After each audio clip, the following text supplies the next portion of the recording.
வெளிப்படுத்தின விசேஷம் 20வது அதிகாரம் 15வது வசனம். If anyone's name was not found written in the book of life, he was thrown into the lake of fire. யாருடைய பெயராவது இந்த ஜீவ புஸ்தகத்துல பெயர் எழுதப்படலைன்னு சொன்னா அல்லது காணப்படலைன்னு சொன்னா அவங்க அக்கினி கடலிலே தள்ளப்படுவார்கள் என்று நம்ம இங்க வாசிக்கிறோம். அதாவது இதனுடைய இந்த வசனத்தையும் இன்னொரு வசனத்தையும் நான் வாசிக்க விரும்புறேன். 3வது அதிகாரம் 5வது வசனம். வெளிப்படுத்தின விசேஷம் 3:5. He who overcomes will thus be clothed in white garments, and I will not erase his name from the book of life, and I will confess his name before my Father and before his angels. இதோ யாரெல்லாம் ஜெயம் கொள்ளுகிறாரோ அவர்கள் வெண் உடை தரித்து அவர்கள் நடப்பார்கள். அவர்களுடைய பெயர்களை நாம் ஜீவ புஸ்தகத்திலிருந்து நான் எடுத்துக் கொள்வதில்லை. அவருடைய நாமத்தை நான் பிதாவாகிய தேவனுக்கு முன்பாக நான் அறிக்கையிடுவேன் என்று சொல்கிறார். அருமையானவர்களே, இந்த 2 வசனத்தையும் வைத்து நான் 2 பிரிவாக நான் இன்றைக்கு பேச விரும்புகிறேன். முதலாவதாக, சபைக்கு வருகிறவர்கள்ல ஞானஸ்தானம் பெறாதவர்கள் இருக்கிறாங்க. ஞானஸ்தானம் பெற்றும் கூட உண்மையாக மறுபடி பிறந்த அனுபவம் இல்லாம இருக்கிறவங்க இருக்கிறாங்க. இவர்கள் ஒரு சாரார். ஞானஸ்தானம் பெற்று அவர்கள் தேவனுடைய பிள்ளைகள் என்று சொல்லப்பட்டாலும் கூட ஒரு மாய்மாலமான அல்லது ஜெயமில்லாத வாழ்க்கை வாழ்ந்து கொண்டிருக்கிற மற்றவர்கள் ஒரு சாரார். இந்த 2 சாராருக்கு தான் இன்னைக்கு நான் பேச விரும்புறேன். ஜெயம் கொண்டு தேவனுடைய வழியில நடக்கக்கூடிய பிள்ளைகள் மென்மேலும் வளர தேவன் உதவி செய்வாராக. இந்த வெளிப்படுத்தின விசேஷம் 20ஆம் அதிகாரத்துல 15ஆம் வசனத்துல வாசிக்கும் போது ஜீவ புஸ்தகம் அப்படின்னு ஒண்ணு நம்ம வாசிக்கிறோம். ஜீவ புஸ்தகம் அப்படின்னா வேதத்துல அந்த ஜீவன் அப்படிங்கிற வார்த்தைகள் வெவ்வேறு இடங்கள்லயும் வருது. ஜீவ விருட்சம்னு நம்ம ஆதியாகமத்துல வாசிக்கிறோம். ஜீவ வார்த்தைகள் அப்படின்னு சொல்லிட்டு பேதுரு சொல்றதை பார்க்கிறோம். வாழ்வதரும் வார்த்தை எல்லாம் உம்மிடத்தில் அன்றோ உண்டு அப்படின்னு, அதாவது the words of eternal life, ஜீவ வார்த்தைகள் அப்படின்னு. அது யோவான் எழுதின சுவிசேஷம் 6ஆம் அதிகாரத்துல நம்ம வாசிக்கிறோம். அப்புறம் வாட்டர் ஆஃப் லைஃப், அதாவது ஜீவ தண்ணீர் என்று நம்ம வெளிப்படுத்தும் விசேஷத்துல வாசிக்கிறோம். அந்த வரிசையில ஜீவ புஸ்தகம் அப்படிங்கிறத நம்ம இங்க வாசிக்கிறோம். இந்த ஜீவ புஸ்தகம்ங்கிற வார்த்தை பழைய ஏற்பாட்டிலையும் வருது, புதிய ஏற்பாட்டிலையும் வருது. இதே மாதிரிக்கே நம்ம பழைய ஏற்பாட்டுல மோசே சொல்றதே நம்ம யாத்திராகமம் 32வது அதிகாரத்துல 32, 33 வசனத்துல நம்ம வாசிக்கிறோம். யாத்திராகமம் 32வது அதிகாரம் 32, 33 வசனம். But now if you will forgive their sin, and if not, please blot me out from your book which you have written. ஆகிலும் தேவரீர் அவர்கள் பாவத்தை மன்னித்தருளும், இல்லாவிட்டால் நீர் எழுதின உடைய புஸ்தகத்திலிருந்து என் பெயரை கிறுக்கி போடும் என்றான். பாவத்தை மன்னிச்சாதான் அந்த புஸ்தகத்துல நம்ம இடம் பெற முடியும். இங்க நான் சொல்ல விரும்புறது என்னன்னா, ரட்சிக்கப்படாமையே சபைக்கு வந்து கொண்டு இன்னும் நம்ம நம்முடைய தேவையை உணராம இருக்க முடியும். என்னன்னா பாருங்க, நம்ம பள்ளிக்கூடத்துக்கு போனோம்னா அட்மிஷன் ரெஜிஸ்டர்ல ஒருத்தருக்கும் ஸ்கூல்ல ஜாயின் பண்ணும்போது அது பேர் எழுதுவாங்க. அப்படி பேர் எழுதாமையும் பள்ளிக்கூடத்துக்கு போகலாம். அக்கா அண்ணே பள்ளிக்கூடத்துக்கு போறாங்கன்னா பிள்ளைகள் கூட போவாங்க. அவங்க பேர் எழுத மாட்டாங்க. அவங்க எல்லா பாடங்களையும் அவங்க நடத்துறதை கேட்கலாம், பார்க்கலாம். ஆனா அவங்க ப்ரொமோஷன் ஆகி அடுத்த வகுப்புக்கு போக முடியாது, சர்டிபிகேட் வாங்கவும் முடியாது. அவங்க மொத்தத்துல அவங்க எவ்வளவு வார்த்தைகளை கேட்டிருந்தாலும் சரி, அவங்க ஒரு பள்ளிக்கூடத்துல படிக்கக்கூடிய ஒரு பிள்ளையாகவே அவர்கள் கணக்கில் எடுத்துக்கொள்ளப்பட மாட்டார்கள். அதே மாதிரிதான் இந்த ஜீவ புஸ்தகத்துல பேர் எழுதப்படாதது. இன்னும் 2 இடத்துல நம்ம வாட்சம் சொன்னா இட் இஸ் இந்த லாம்ப்ஸ் புக் ஆஃப் லைஃப் அப்படி இருக்கு. அதாவது வெளிப்படுத்தின விசேஷம் 13:8, 21, 27 2 இடத்துலயும் ஆட்டுக்குட்டியானவருடைய ஜீவ புஸ்தகம் அப்படின்னு வாசிக்கும். அப்படின்னா அது 2 ஒண்ணுதான். அது ஆண்டவர் தான் அதுல பேர்களை எழுதுகிறார். பாருங்க, இன்னைக்கு நிறைய இடங்கள்ல ஞானஸ்தானம் கொடுக்கும்போது என்ன செய்யறாங்கன்னா, நான் அந்த கூட்டத்துக்கு போயிருந்தேன் பிரதர், ஞானஸ்தானம் எடுக்கிறவங்க கை உயர்த்துங்கன்னு சொன்னாங்க. நான் கை உயர்த்தினேன், எனக்கு ஞானஸ்தானம் கொடுத்துட்டாங்க. அப்புறம் கல்யாணத்துக்கு ஒருத்தர் இப்படி சொன்னாராம், ஞானஸ்தானம்லாம் ஒன்றும் பெரிய ப்ராப்ளமே இல்லைங்க, அதுல 1 மணி நேரத்து வேலை, தண்ணீர் முக்கிய எடுக்கிறதானே அப்படின்னு சொன்னாங்க. அப்படின்னா அவங்க எல்லாம் வந்து அந்த ஞானஸ்தானத்தை குறித்து எவ்வளவு ஒரு மலிவான எண்ணம் வச்சிருக்காங்க அப்படின்னாக்கும், சும்மா வந்து ஒரு தண்ணியில முக்கி எழுந்திருக்கிறதா அப்படிங்கறதா அவங்களுடைய சிம்பிள். இது நிறைய இடங்கள் என்ன சொல்லணும்னா, நீ இதயத்துல விசுவாசித்து வாயினால் அறிக்கையிட்டா ரட்சிக்கப்பட்டாயிடுச்சு. இதயத்துல இயேசு நீ ஆண்டவர் விசுவாசிக்கிறியா? ஆமா விசுவாசிக்கிறேன். வாயினால் அறிக்கையிடு, ஆமா நான் விசுவாசிக்கிறேன், முடிஞ்சு வச்சு, அவ்வளவுதான். இப்படிதான் நிறைய பேர் வந்து ரட்சிப்பை எண்ணிக்கொண்டு இருக்கிறார்கள். ஆனபடினால நான் இங்க அழுத்தமாக உங்களிடத்துல தியானிக்கும்படி வைக்கிற வசனம் என்னன்னா, ஜீவ புஸ்தகத்தில் யாருடைய பெயர்கள் எல்லாம் காணப்படவில்லையோ, anyone's name was not found written in the book of life, he was thrown into the lake of fire. அக்கினி கடலிலே தள்ளப்படுவார், they'll be thrown அப்படின்னு. அப்ப இது எவ்வளவு ஒரு சீரியஸான விஷயம். பல நாட்களா நம்ம சபைக்கு வந்து கொண்டிருக்கலாம், அல்லது ரட்சிக்கப்பட்ட பெற்றோர்களுக்கு பிள்ளைகளாக பிறந்து குழந்தையா இருக்கும் பொழுதிருந்தே நம்ம சபைக்கு வரலாம், எல்லா வேத வசனங்களையும் தெரிஞ்சிருக்கலாம், சபையினுடைய நடவடிக்கைகளை எல்லாம் புரிஞ்சிருக்கலாம். அல்லது நாம வந்து எங்கேயோ ஒரு சபையில வந்து சும்மா பேரளவுல ஞானஸ்தானம் எடுத்து வந்து இங்க வந்து ஞானஸ்தானம் எடுத்துட்டோம்னு சொன்னா அதை யாரும் பெருசா கேட்கறது இல்லை. நீங்க எப்படி ஞானஸ்தானம் எடுத்தீங்க, நீங்க மெய்யா மனம் திரும்பிருக்கீங்களா, அல்லது மறுபடி பிறந்த அனுபவம் உங்களுக்கு இருக்கா அப்படின்லாம் அவங்க யாரும் கேட்கறது இல்லை. நானே திருமண சம்பந்தமா சில வேற சபையில் உள்ள சகோதரர்கள்ட்ட சகோதரிகிட்ட பேச நேர்ந்த பொழுது, நீங்க எப்படி ரட்சிக்கப்பட்டீங்க அப்படின்னு கேட்டா நான் ஞானஸ்தானம் எடுத்துட்டேன்பாங்க. நீங்க மறுபடி பிறந்திருக்கீங்களான்னு கேட்டாலும் அதே பதில தான் சொல்லுவாங்க. நீங்க அபிஷேகம் பெற்றிருக்கீங்களான்னு கேட்டா நான் அந்நிய பாஷை பேசுவேன்னு சொல்லுவாங்க. ஆக அவர்களுக்கு வந்து ஒரு சரியான ஒரு போதனை இல்லாதபடினால அவர் ரட்சிக்கப்படாம இருக்கும் பொழுது அல்லது மறுபடி பிறக்காம இருக்கும் பொழுது அவர்கள் வந்து ரட்சிக்கப்பட்டதான ஒரு எண்ணத்திலேயே அவர்கள் இருக்கிறார்கள். அதனாலதான் இங்க சொல்றேன், நாம் வந்து உண்மையிலேயே ஆண்டவருடைய ஜீவ புஸ்தகத்துல நம்ம பேர் இருக்குதா?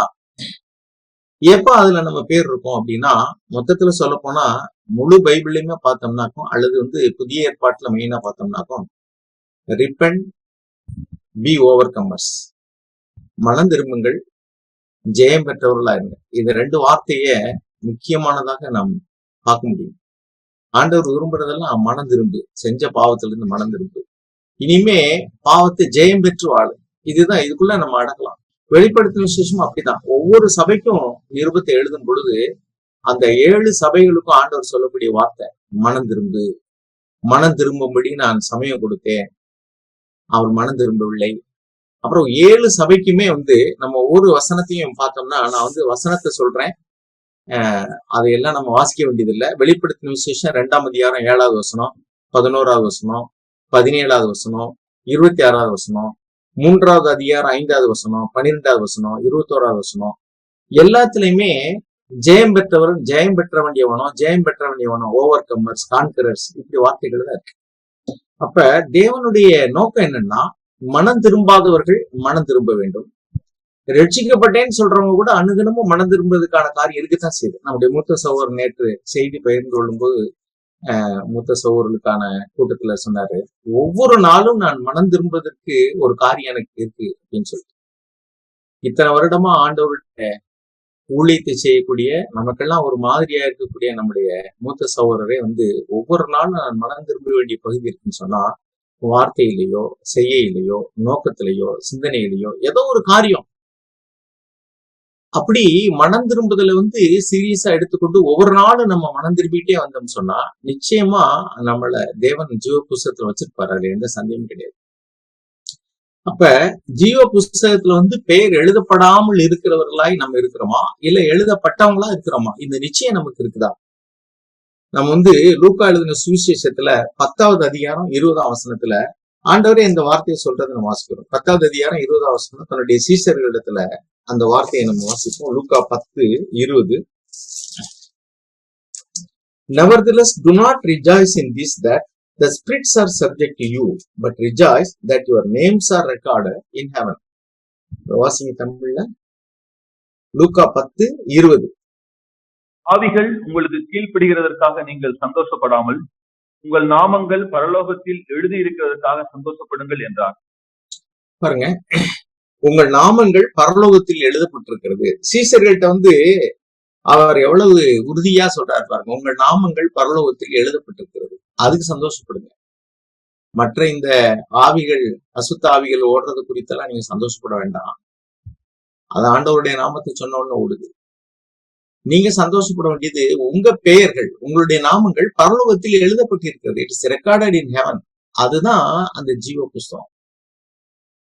இன்னும் சில புஸ்தகங்களை குறித்து எழுதியிருக்கு, ஞாபக புஸ்தகம் அப்படிலாம் எழுதியிருக்கு. அதை பத்தி நான் பேசல. இப்ப ஜீவ புஸ்தகம் அப்படிங்கிறது அந்த நித்திய வாழ்க்கைக்கு நம்முடைய பெயர்கள் என்ரோல் ஆயிடுச்சு. ஆண்டவர் இங்க எழுதி வச்சுட்டார். இவங்களெல்லாம் நான் தெரிந்து கொண்டிருக்கிறேன், இவங்களெல்லாம் என்னுடைய ரத்தத்தினால பாவங்கள் கழுவப்பட்டவர்கள், இவர்கள் நித்திய ஜீவனுக்கு வருவதற்கு தகுதியுள்ளவர்கள் என்று நம்முடைய பெயர்களை நம்முடைய ஆண்டவர் இங்க எழுதி வச்சிருக்கிறார். இதுதான் நம்ம சந்தோஷப்பட வேண்டிய விஷயம். இப்ப சபைக்கு வந்தும் மறுபடி பிறக்காம இருக்கிறவங்க ஞானஸ்தானம் எடுத்திருக்கலாம். அந்த ஞானஸ்தானம் தேவனால் அங்கீகரிக்கப்பட்டதுன்னு சொல்ல முடியாது.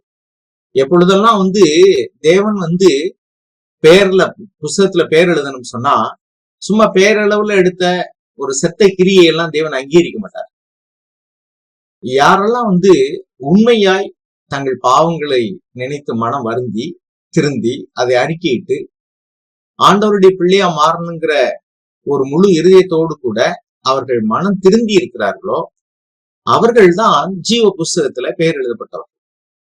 அப்படின்னா நம்ம மனம் திருந்துறோம் அப்படின்னு சொன்னா அதுக்கு என்ன அத்தாட்சி அப்படின்னா அவர் ஹோல் ஆட்டிடியூட் வில் சேஞ்ச், அவர் வேல்யூ சிஸ்டம் வில் சேஞ்ச். அதாவது நம்முடைய அபிப்பிராயங்கள், ஒரு காரியத்தை குறித்து ஒரு பொருள்களை குறித்து நம்முடைய அபிப்பிராயங்கள்ல ஒரு மாற்றம் இருக்கும். அதே மாதிரிக்க நம்ம எதை வேல்யூ பண்றோமோ அது அந்த அந்த சிஸ்டம் ஒரு மாறிடும். உதாரணத்துக்கு உலகத்துல இந்த இம்மைக்குரியதான காரியத்தை வேல்யூ பண்றவங்க பணத்தை, சொத்தை அதிகமா வேல்யூ பண்றாங்க. ஒரு ஸ்டேட்டஸ், அத்தாரிட்டி, பவர், அதாவது உலகத்துல ஒரு அந்தஸ்து, ஒரு அதிகாரம், இதையெல்லாம் அவங்க வேல்யூ பண்றாங்க. மனிதருடைய செல்வாக்கு இதை அதிகமா வேல்யூ பண்றாங்க. அப்புறம் அநித்தியமான பாவ சந்தோஷங்கள், அது நித்தியத்துக்கு வரக்கூடியது. நித்தியமான சந்தோஷம் அல்ல, அநித்தியமானதான், அற்பமானது. ஆனாலும் கூட அதுல உள்ள சந்தோஷத்தை அவங்க வேல்யூ பண்றாங்க. அப்ப அருமையானவர்களே, நான் இப்ப பேசிட்டு இருக்கிறது ஒரு எலிமெண்ட்ரியான ஒரு காரியமா தெரியலாம். ஆனா இது ஒரு சாராருக்கு அவசியமானதா இருக்கு. சபைக்கு வர்றாங்க, இன்னும் அவங்களுடைய வேல்யூ சிஸ்டம் மாறவே இல்லை. இன்னும் சினிமா நடிகைகளை தங்களுடைய ப்ரொஃபைல் பிக்சர்ல வச்சிருக்கவங்க, சினிமா பாட்டு கேட்கிறவங்க, சபைக்கு கிளிப்பிள்ளைகளை போல பெற்றோர்கள் சபைக்கு வர்றதுனால சபையில அவங்க வழக்கம் போல எல்லாரையும் போல பாட்டு படிக்கிறாங்க, கை தட்டுறாங்க, சபையினுடைய எல்லா நடவடிக்கையிலையும் பங்கு பெறாங்க. அங்கே அவங்க பேசக்கூடிய லாங்குவேஜ், அவங்க பழகக்கூடிய விதம் எல்லாமே டிஃப்ரெண்டா இருக்கும். ஆனா அவங்களுடைய உள்ளான இருதயத்தை பார்க்கிற தேவன் வெளியரங்கமான நடவடிக்கை பார்த்து அவர் பேர் எழுதுறது இல்ல. பள்ளிக்கூடத்துக்கு போனோம்னா நம்ம பணத்தை கட்டிட்டு வயசு முடிஞ்சிருச்சுன்னா எனக்கு பேர் எழுதுங்கன்னு எழுதிடுவாங்க. ஆனா அப்படி இல்லை. சபையில தேவன் அவருடைய ஜீவ புஸ்தகத்துல பேர் எழுதணும்னு சொன்னா அவர் நம்முடைய இருதயத்தை பார்க்கிறார். அந்த இருதயத்துல நம்முடைய சிந்தனைகள், நம்முடைய நோக்கம், நம்ம எதை பெருசா நினைக்கிறோம் பாருங்க. இன்னைக்கு நிறைய பேர் ஞானஸ்தானம் எடுத்துட்டு கூட பணத்துக்கு பின்னாடி ஓடிட்டு இருக்காங்க. பணம் சொன்னா போதும், அவங்க அப்படியே சபைக்கு வர்றதை மறந்துடுவாங்க. கூட்டம் இருக்குன்னா கூட ஐயோ மறந்துட்டேன் பிரதர், சாரி பிரதர்பாங்க. எப்படி அது மறக்குது அப்படின்னா அவங்களுக்கு அது முக்கியம் கிடையாது. எது முக்கியமோ அது மறக்காது. அது முக்கியம் இல்லாதனால அது மறந்துருது. அதனால அவங்களுடைய வேல்யூ சிஸ்டம் இன்னும் சேஞ்ச் ஆகவே இல்லை. அந்த மந்திரவாதியாகிய அந்த சீமோனை பத்தி நாம அப்போஸ்தலர் நடவடிக்கையில வாசிக்கிறோம். அவர் பிலிப்போடு கூட சேர்ந்து ஞானஸ்தானம் எடுத்தார். அப்போஸ்தலர் நடவடிக்கைகள் திருப்போம்.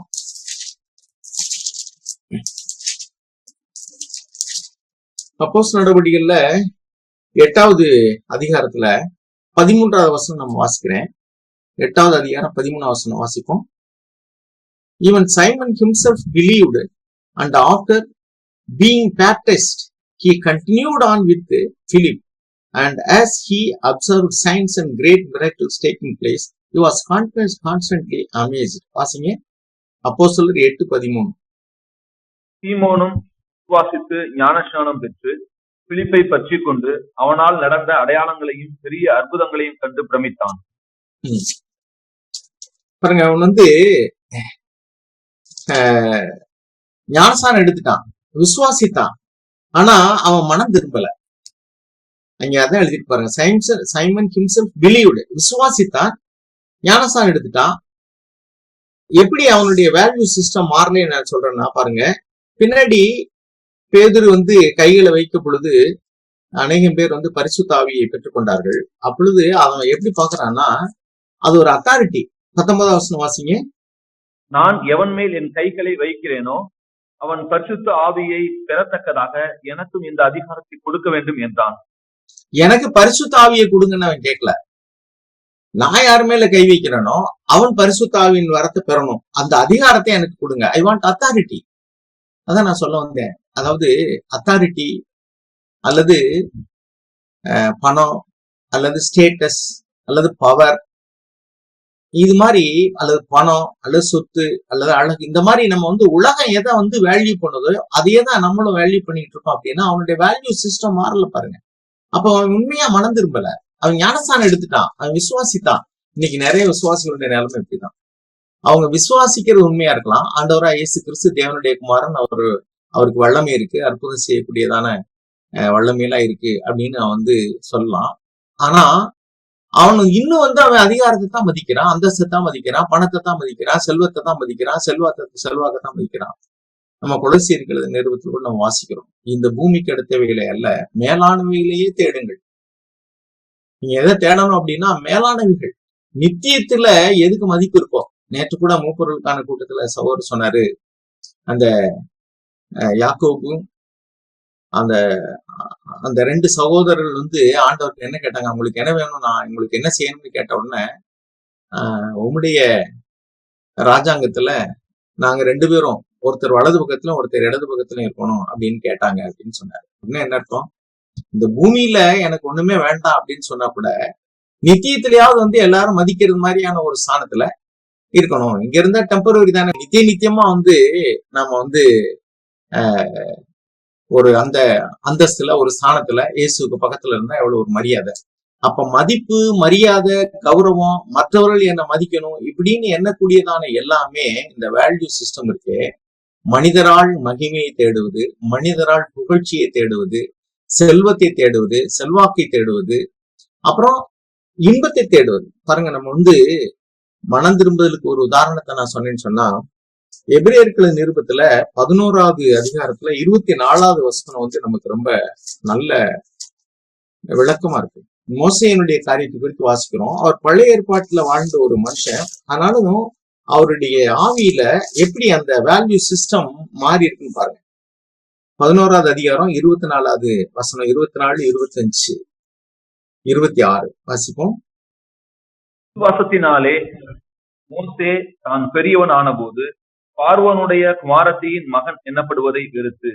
பாருங்க, அவன் சின்ன வயசுல கொஞ்ச நாள் பெற்ற தாயே வளர்ப்பு தாயாக இருந்து வளர்த்தால், ஆனால் அவனுக்குள்ள அவன் ஊட்டி வளர்த்த அந்த வேல்யூ சிஸ்டம், எதை அவன் பெரிதா மதிக்கணும் அப்படிங்கிறத அந்த தாய் அவனுடைய இருதயத்துல வைத்து விட்டாள். அது என்ன அப்படின்னா, அவன் ராஜகுமாரத்தின் மகனாக அரண்மனையிலேயே வளர்ந்தாலும் கூட, எல்லா விதமான சாஸ்திரங்களையும் கலைகளையும் கற்று அவன் தேறி இருந்தாலும் கூட, அவனுடைய இருதயம் தேவன் பார்லும் தேவனுடைய பிள்ளைகள் மேலதான் இருக்கு. அதனால அந்த ராஜகுமாரத்தினுடைய மகன் அப்படிங்கிற அந்த ஸ்தானம், அந்த அந்தஸ்து, அந்த ஒரு மரியாதைக்குரியதான ஒரு இடம் அவனுக்கு பெருசா தெரியல. அதுதான் நம்ம இங்க வாசிக்கிறோம். when he had grown up, அவன் வளர்ந்ததெல்லாம் அந்த மரியாதைக்குரிய ஒரு அரண்மனையில தான் அவன் வளர்ந்திருக்கிறான். ஆனாலும் கூட he refused to be called the son of Pharaoh's daughter. ராஜகுமாரத்தினுடைய மகன் என்று அழைக்கப்படுவதை அவன் மறுத்து விட்டான். வேண்டாம் எனக்கு. அது அவனுக்கு ஒரு சாதாரண விஷயம் போல தெரியுது. அப்ப எது அவனுக்கு மேன்மையா தெரியுது அப்படின்னா, உலகத்தில் உள்ளவங்களுக்கு எது மேன்மையா தெரியும்? ராஜகுமாரத்தினுடைய மகன், ஒரு பதவி, ஒரு அந்தஸ்து, அதுக்கு எவ்வளவு ஒரு அதிகாரம் இருக்கு. அவன் என்ன வேணாலும் அவன் அனுபவிக்கலாம். அநித்தியமான பாவ சந்தோஷத்தை அனுபவிக்கலாம். என்ன வேணும்னாலும் அவனுக்கு கிடைக்கும். புசிக்கலாம், உடுத்தலாம், உண்ணலாம், உல்லாசமா வாழலாம். ஆனா அதெல்லாம் அவனுக்கு விரும்பவே இல்லை. எல்லாத்துக்கும் மேல அதிகாரம் அதை விரும்பல. அடுத்து அவன் ஒரு அந்தஸ்தை, அந்த கௌரவத்தை அவன் வெறுத்து விட்டான். 25 எதை விரும்பினா, அனித்தியமான பாவ சந்தோஷங்களை அனுபவிப்பதை பார்க்கிலும் தேவனுடைய ஜனங்களுடைய துன்பத்தை அனுபவிப்பதையே தெரிந்து கொண்டு பாருங்க, தேவனுடைய ஜனங்களோட துன்பத்தை அனுபவிக்கிறது அவனுக்கு மேன்மையா தெரியுது. அநித்தியமான பாவ சந்தோஷம்னா குடிக்கிறது அல்லது விரும்பினதை சாப்பிடுறது அல்லது அவன் மோக பாவ இச்சைகள்ல விழுந்து போறது, இதெல்லாம் அவனுக்கு வந்து விரும்பவே இல்லை. அவன் அதையெல்லாம் அவன் வெறுத்து விட்டான்னு எழுதியிருக்கு. He hated. He refused to enjoy that அப்படின்னு எழுதியிருக்கு. Than to enjoy the passing pleasures of sin. கடந்து போகக்கூடியதான பாவ சந்தோஷம். பாவத்துல ஒரு சந்தோஷம் இருக்கு, அது தற்காலிகமான ஒரு அற்ப சந்தோஷம். அதெல்லாம் எனக்கு வேண்டாம். நித்தியமான அந்த தேவன் தரக்கூடிய அந்த சந்தோஷத்தை அவன் விரும்பினான். அடுத்து வாசிங்க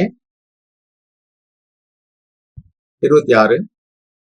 நீ வரும் பலன் மேல் நோக்கமாய் இருந்து எகிப்தில் உள்ள பொக்கிஷங்களிலும் கிறிஸ்து நிமித்தம் வரும் நிந்தையை அதிக பாக்கியம் என்று எண்ணினான். பாருங்க, the treasures of Egypt, எகிப்தினுடைய பொக்கிஷங்கள், the treasures, சொத்து செல்வம், அதெல்லாம் அவனுக்கு வந்து இப்ப ஒரு பொருளாவே தெரியல. அப்ப அவனுடைய இருதயத்துக்குள்ள எப்படி ஒரு பெரிய மாற்றம் ஏற்பட்டு பாருங்க. அதே மாதிரிதான் பவுல் வந்து பிலிப்பியர்கள் நிருபத்துல 3வது அதிகாரம் 8வது வசனத்துல நம்ம வாசிக்கிறோம். இந்த மாற்றம் நம்முடைய இருதயத்துக்குள்ள நிகழலைன்னு சொன்னா நம்ம வந்து ஆண்டவரே என்னை முற்றிலுமா மாற்றுங்கன்னு நம்ம ஆண்டவர்கிட்ட ஒப்பு கொடுக்கணும். இது வந்து அடிப்படையான ஒரு காரியம். ஒரு மனுஷன் வந்து மனம் திரும்பி ஆண்டவர்கிட்ட வரும் பொழுது தன்னுடைய இருதயத்துல வந்து his attitude towards worldly things, உலக பிரகாரமான காரியங்களை குறித்து, பாவத்தை குறித்து, பிசாசை குறித்து அவனுடைய அபிப்பிராயங்கள் மாற வேண்டும். அந்த வேல்யூ சிஸ்டம் மாறணும், அவன் ஆட்டிடியூட் மாறணும். அப்படி மாறல அப்படின்னா நாம வந்து மறுபடி பிறக்கலைன்னு அர்த்தம். அதுல வந்து முழுவதுமா நம்ம பெர்ஃபெக்ட் ஆயிட்டோம் நான் சொல்ல வரல. அவர் டைரக்ஷன், நம்ம எந்த டைரக்ஷன்ல போறோமோ அது மாறி பாருங்க. பொய் சொன்னா எனக்கு பணம் கிடைக்கும்னு சொன்னா இன்னைக்கு பொய் சொல்றதுக்கு நிறைய பேர் இருக்கிறாங்க. விசுவாசிகளும் பொய் சொன்னா, ஒருத்தர் வந்து இப்படிதான் அவங்க கவர்மெண்ட்ல இருந்து ஆடு கொடுக்குறாங்க, அதுக்கு வந்து நீங்க வந்து ஒரு கொஞ்சம் ஆட்டை பிடிச்சிட்டு வந்து ஆடு வச்சிருக்கவங்களை கொண்டு வந்து இது ஏன் ஆடுதான் நான் உங்களுக்கு விற்கிறேன்னு சொல்லணும் அப்படின்னு உடனே ஒருத்தர் கூட்டிகிட்டு வந்து அந்த கவர்மெண்ட் அதிகாரிகிட்ட கொண்டு வந்து இந்த ஆட்டைனா நான் வாங்க போறேன், எனக்கு வந்து பணம் கொடுங்கன்னா அவங்க அந்த ஆடு வச்சிருக்கவங்களும் பணத்தை கொடுத்துருவாங்க. இவங்களுக்கு வந்து ஆடு கிடைச்சிடும். அதுக்கு மேல என்னன்னா அவங்களுக்குள்ள ஒரு அக்ரிமெண்ட் என்னன்னா ஆட்டை அவங்க திரும்ப கொண்டு போயிருவாங்க. அவங்க வந்து அப்படி பொய் சொல்லிட்டு போறதுக்கு அவங்களுக்கு 1000, இவங்களுக்கு மீதி ஒரு ஏஜென்ட் கமிஷன் மாதிரி கொஞ்ச நேரம் கொண்டு வந்து என் ஆட்டை கொண்டு வந்து இவங்களுக்கு விற்கிறேன்னு சொல்லிட்டு போறதுக்கு. இது என்ன சொல்ல வரேன்னா, கிறிஸ்தவங்க இப்படி சொன்னா அவங்க ரட்சிக்கப்பட்டிருக்காங்களா? ஒன்னு அறியாம செய்யலாம் அல்லது வெளிச்சம் இல்லாம செய்யலாம். நம்ம இப்படி பொய் சொல்றோமே அப்படிங்கிறதுல அந்த பாவம்னு தெரியல. இன்னைக்கு நிறைய பேர் கிறிஸ்தவர்கள் பொய் சொல்லி கையெழுத்து போடுறாங்க, ஏமாத்துறாங்க, பிசினஸ்ல ஏமாத்துறாங்க. இப்படி எல்லாம் செய்யலைன்னா பிசினஸ் பண்ண முடியாதுங்கன்னு ஒரு சப்புக்கட்டு வேற. இதெல்லாம் எதை காட்டுது அப்படின்னு சொன்னா அவங்க வந்து பாவத்தை குறித்ததான ஒரு வெளிச்சமே இல்லை. பாவத்தினுடைய சந்தோஷத்தை, அதனால் வரக்கூடிய லாபத்தை, அதனால் வரக்கூடிய மேன்மையை, அதனால் வரக்கூடிய மகிமையை நம்ம வந்து இருதயத்துல வெறுக்கணும். தவறி விழுந்துறது வேற, ஆனா நம்ம தீர்மானம் எடுக்கணும். அந்த மாதிரி நம்ம எடுத்து அதன் பின்பு நம்ம வந்து ஞானஸ்நானம் எடுத்தோம்னா தான் அது வந்து மெய்யான மறுபடி பிறந்த மனம் திரும்பின ஒரு இருதயத்தோடு கூட ஞானஸ்நானம் எடுத்திருக்குன்னு அர்த்தம்.